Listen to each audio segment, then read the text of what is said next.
to live content with small means, to seek elegance rather than luxury, and refinement rather than fashion, to be worthy, not respectable, and wealthy, not rich, to study hard, think quietly, talk gently, act frankly, to listen to stars, birds, babes, and sages with an open heart, to bear all cheerfully, do all bravely, await occasions, hurry never. In a word, to let the spiritual, unbidden, and unconscious grow up through the common. This is to be my symphony. William Henry Channing penned those words in the early 19th century, and they're among my favorites for many reasons. But I recalled these lines this past week when I read the call of the Hebrew social prophet Jeremiah. Truly, I do not know how to speak, for I am only a boy. How many times do we absorb wisdom when we listen to stars and birds and babes and sages?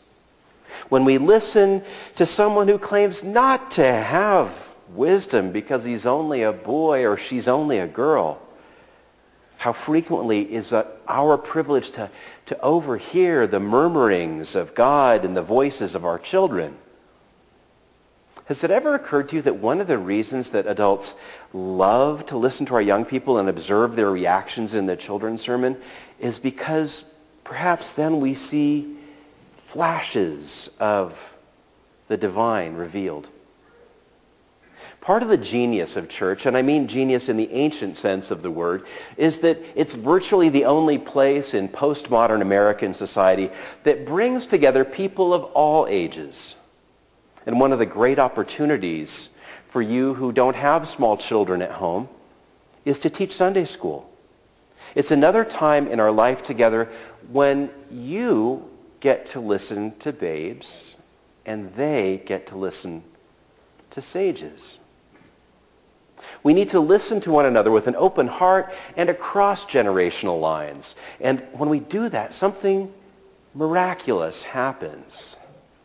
We develop intergenerational community.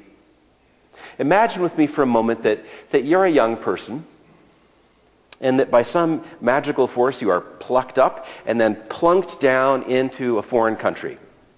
You don't really understand the language they're using, and you don't know much about their cultural norms, what's polite, what's expected, and so forth. You don't know what the essential stories of their culture are, and you don't even know what you're expected to learn. How are you going to get acclimated and catch on? How will you become like any other member of this foreign culture as these native residents go about their busyness?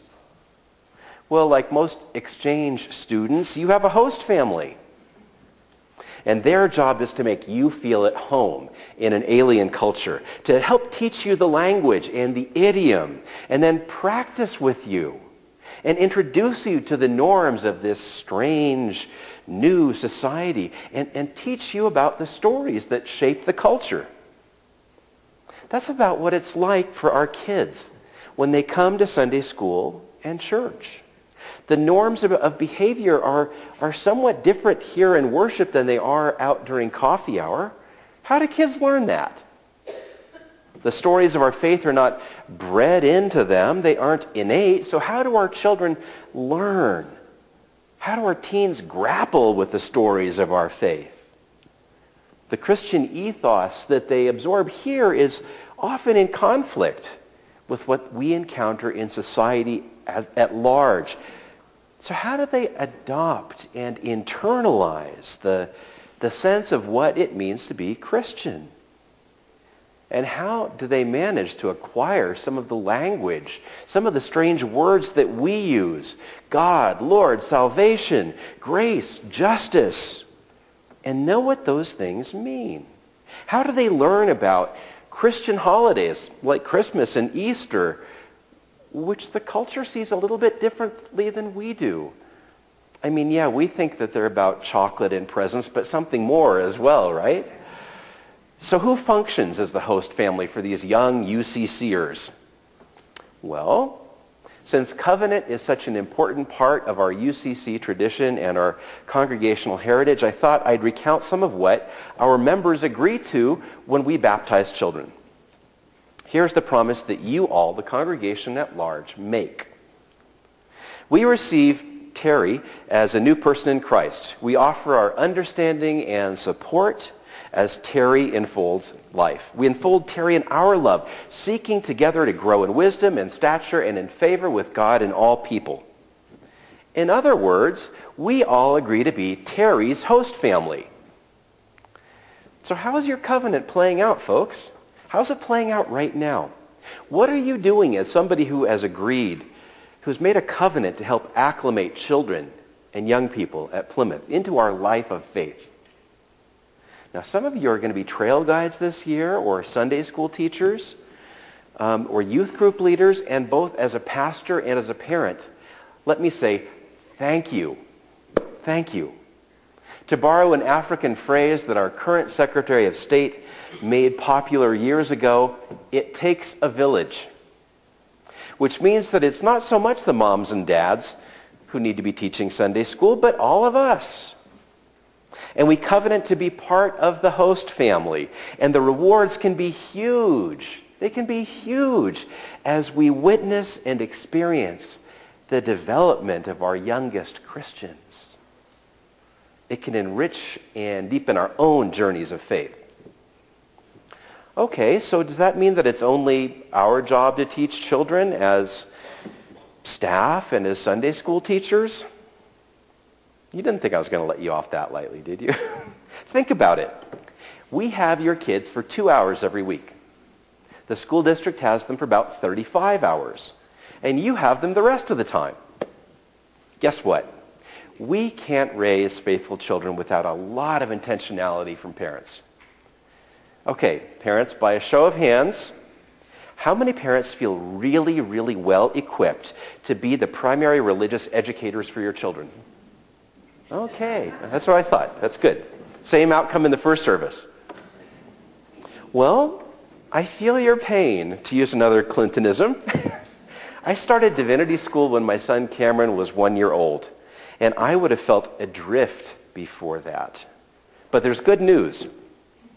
I'm really impressed and as a parent really grateful that Sarah Wernsing and Mark Lee have been working together to think about resources for parents, grandparents, and others who care for kids.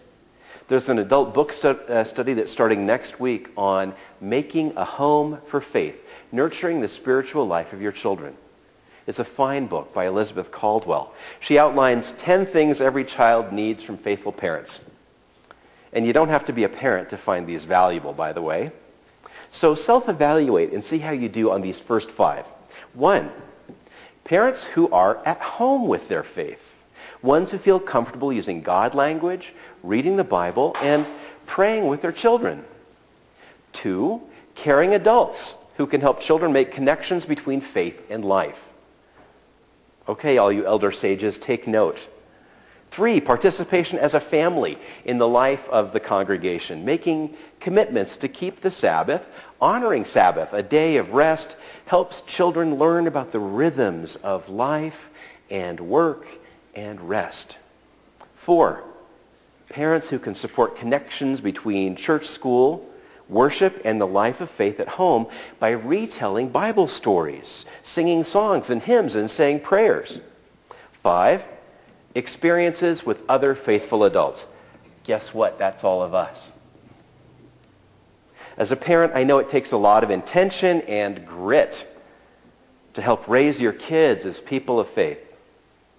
And I am far, far perfect from doing that, as Cameron and Chris will tell you happily. But one of the things that we did a little while ago was to take some really short retellings of Bible stories. And they're in Philip Newell's book, Celtic Benediction, which they have for sale out at the table. And after the Bible story, we would offer a blessing together that is based on Philip's work. God, we give you thanks for the blessings of heaven, the blessings of earth, the blessings of sea and sky.